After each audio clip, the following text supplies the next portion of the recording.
During these past 3 months, a wave of violent ethnic rioting has struck Indonesia, the likes of which hasn't been seen in decades.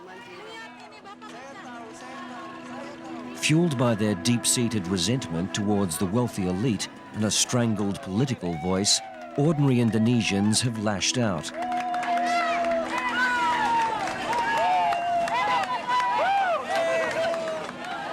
Poverty, racism and religion have found a convenient scapegoat, the country's Chinese.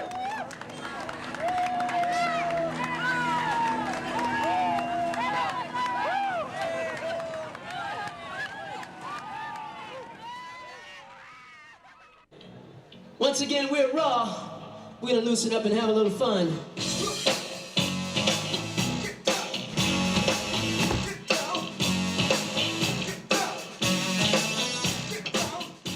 Saturday night in Jakarta, and the city's mega-rich are out in the town. It's the grand opening of the Fashion Café, owned by Indonesia's wealthiest Chinese family. Most of the guests rubbing shoulders with the supermodels are ethnic Chinese. They're the backbone of Indonesia's business class and have lived here for centuries.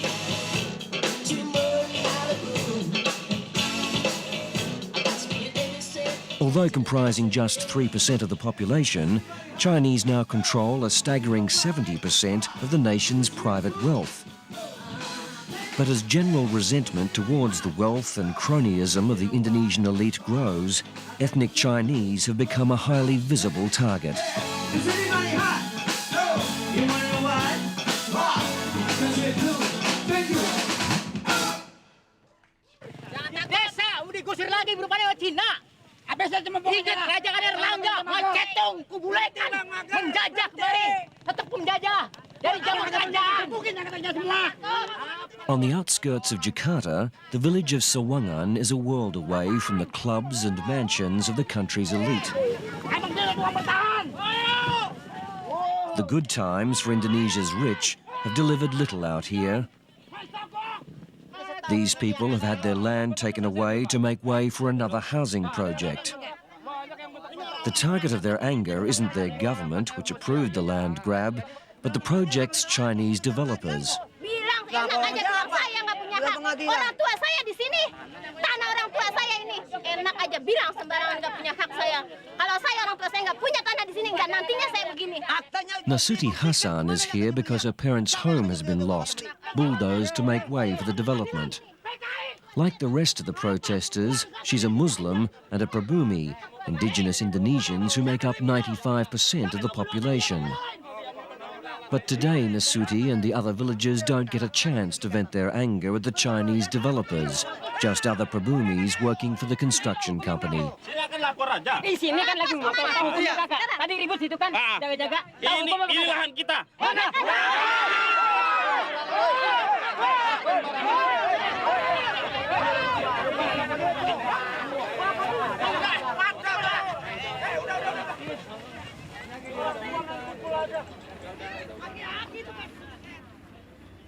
A few days later, when passions had cooled, we went back to the site and found Nasuti.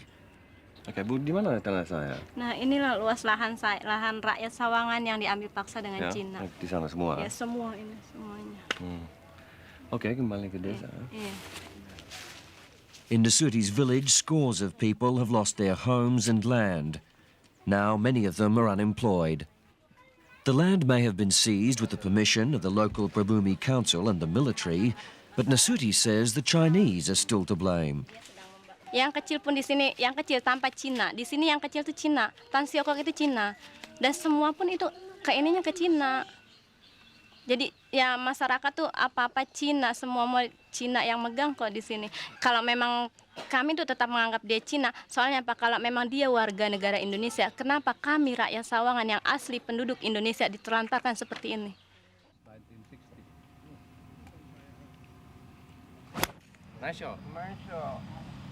Chipping away at his handicap, ethnic Chinese billionaire Bob Hasan.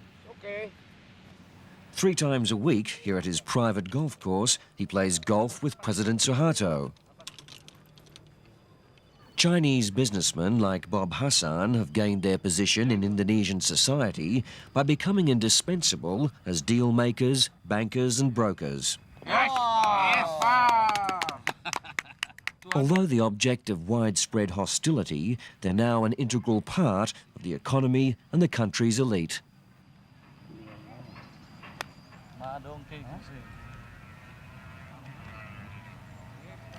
Let's go and see some fish. So when we play with the president, he usually feeds the fish. He likes to feed the fish because it's like feeding people, you know.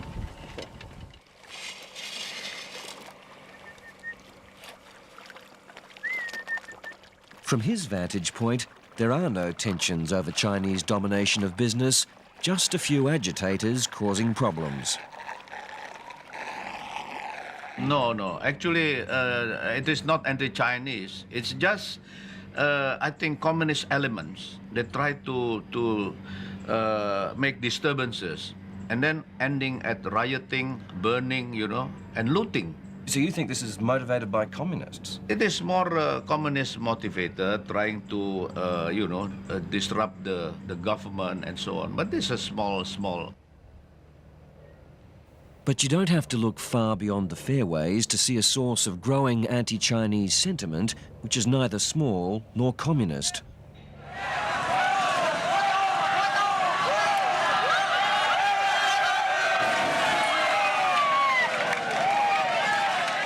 For the Chinese of Rengasdengklok in West Java, the terror was unleashed before dawn.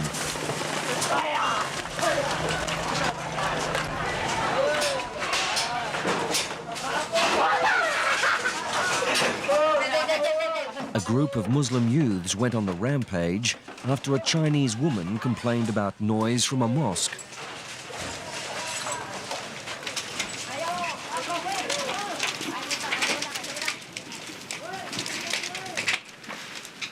As has been the case in other anti-Chinese riots over the past few months, many of the victims were neither powerful nor privileged. Ordinary Chinese had their homes, businesses and places of worship destroyed. 2 members of their community were killed.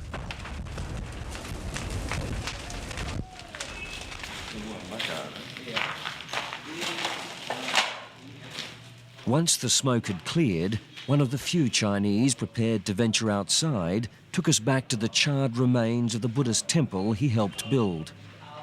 Brabit Medatema's house was also attacked by the mob. While he managed to save his home and helped his wife and children to escape, there was nothing he could do to save his temple. Saya tuh hati tuh menangis gitu ya, menangis dalam hati gitu ya. Karena kenapa saya menangis? Karena bangunan yang kami banggakan gitu ya. Ya sebagai umatnya merasa tuh tempat kita beribadah itu dibakar ini gitu. Jadi kita kan untuk membangun kembali memerlukan waktu yang lama gitu ya. Jadi saya merasa sedih sekali gitu ya. Juga kami mengharapkan juga ya setelah kejadian ini seluruh di kota Rengasdengklok ini jangan sampai terjadi kembali gitu. Yang sudah berlalu sudahlah berlalu gitu ya.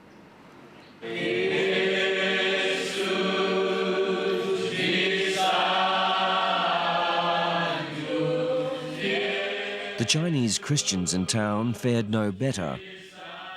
We joined them as they prayed together at a makeshift service and as they returned to survey the ruins of their church.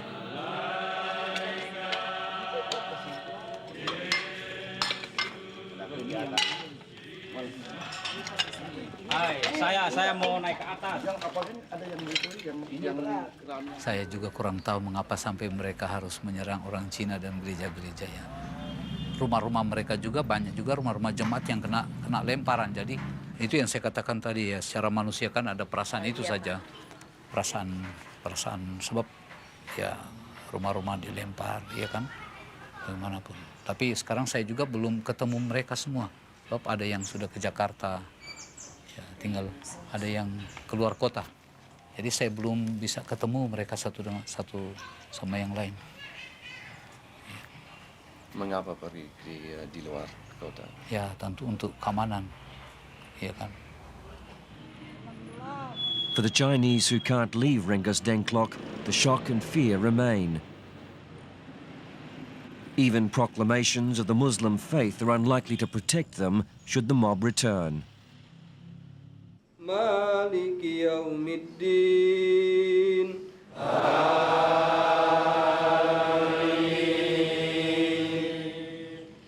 In an attempt to avoid increasing resentment, some Chinese have gone to great lengths in their search for acceptance. Allahu Akbar. At this mosque, Tri Widono, an ambitious young Chinese executive, has chosen to join a more popular faith. Watched by his fiancée, who's already a Muslim, Tri, a Buddhist, is converting to Islam. Pertanda ucapan pernyataan masuk ke dalam Islam. Bisa dilanjutkan artinya? Saya bersaksi bahwa tidak ada Tuhan yang patut disembah sebenarnya melainkan Allah, dan saya bersaksi bahwa Muhammad adalah utusan Allah. Selamat ya, titip buat di sarung. The mosque's leader, Chinese Muslim Yunus Yahya, believes if more follow in Tri's footsteps, the building backlash against the Chinese will be diffused. In Thailand, they are all Buddhists, so there is no Chinese problem. In the Philippines, they are all Catholics. There's no Chinese problem. And the Chinese immigrating to America, they became Christians or Catholics. There's no problem also. So I think in Indonesia, the process will be likewise. Later generations will decide whether I am successful or not. Maybe they will think, Mr. Yunus is a bloody fool. Perhaps the most famous Chinese convert to Islam is none other than tycoon Bob Hasan. Nicknamed Haji Bob after a highly publicized pilgrimage to Mecca, he says conversion has helped him make a contribution to his country. It all depends on yourself, you know, what you believe. You know, if you believe that your religion will be able to help you, why not?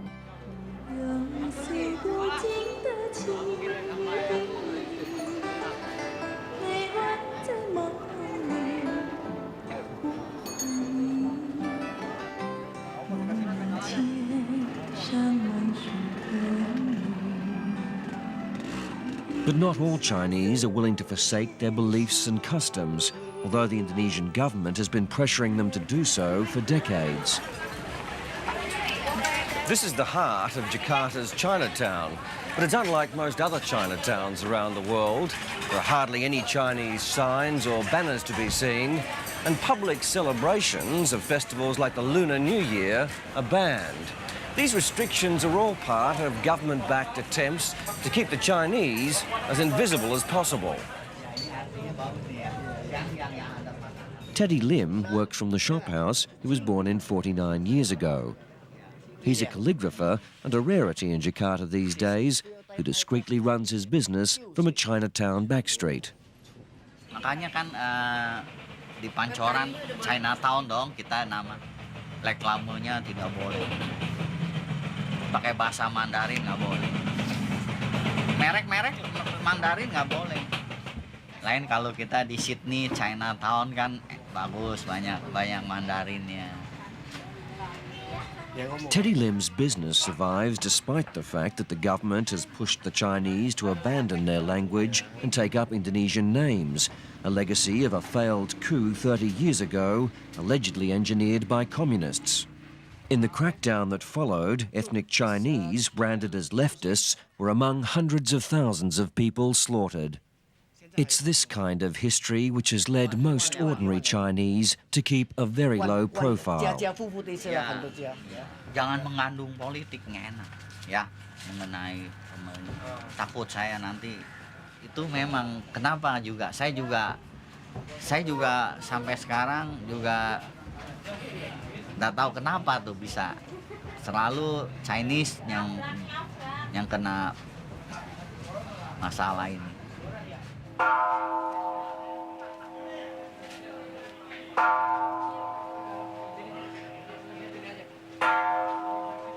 For many Chinese who survived the bloodlettings and trauma of the mid-1960s, the events of the past few months have been a chilling reminder, especially for those who live without bodyguards, high walls, and high connections.